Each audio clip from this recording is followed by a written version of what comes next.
Kupila sam domaći beli luk od farmera na selu. Za ovaj recept ne kupujte beli luk koji je kupljen u prodavnici, jer je tretiran raznim hemikalijama.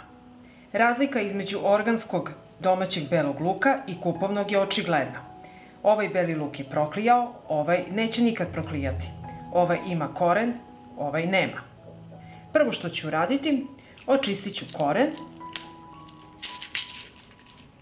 Ovako. I oljuštiti prvi sloj ljuske.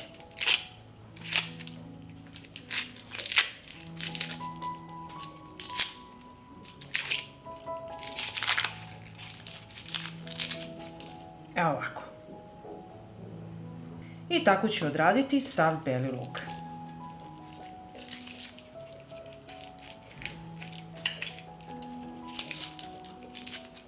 Ovako očišćen beli luk stavit ću u činiju sa vodom da se malo opere. I ovako malo ga samo provucite kroz vodu. I zatim ću izvaditi beli luk iz vode. Sada ću iseći jedan limun na kolutove koji sam prethodno dobro oprala uz soda bikarbonat.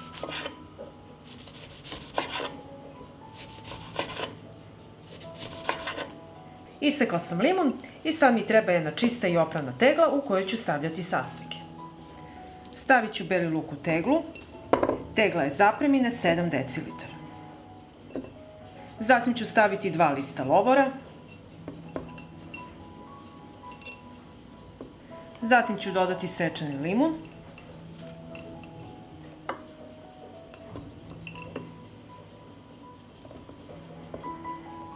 Dodajem beli luk.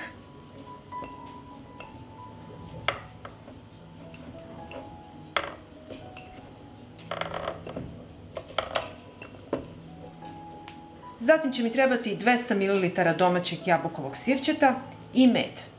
Veoma je važno za ovaj recept da imate domaće jabukovo sirće i prirodni domaći med. I kako da znate da je pravi domaći med, sad ću vam pokazati. Pogledajte, moj je stajao u ostavi za hranu par meseci i kristalizovao se do poslednje kapi. Samo se pravi med ovako kristališe. I dodat ću 2 kašike meda u 200 ml jabukovog sirćeta.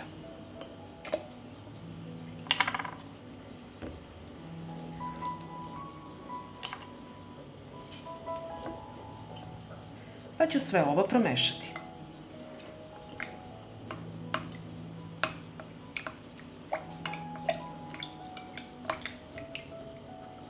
Za sve drage prijatelji koji me gledaju iz Srbije, ovaj med sam kupila u manastiru Velika Remeta na Fruškoj gori. I sada ću ovo sipati u teglu.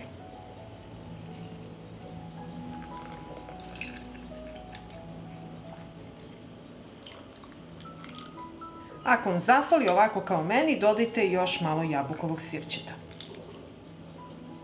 Zatvorit ću teglu i čuvat ću je na tamnom i hladnom mestu 15 dana. Nakon 15 dana beli luk možete jesti ili koristiti kao začin za pripremu raznih jela, a tečnost možete da pijete 1 kašiku supenu dnevno. Ako vam je jako, uzmite i rastvorite u čašu mlake vode i popijte svako jutro na prazan stomak. I ako vam se dopada ovaj moj recept, vi naravno lajkujte, prijavite se na moj kanal i ostavite komentar. Prijatno!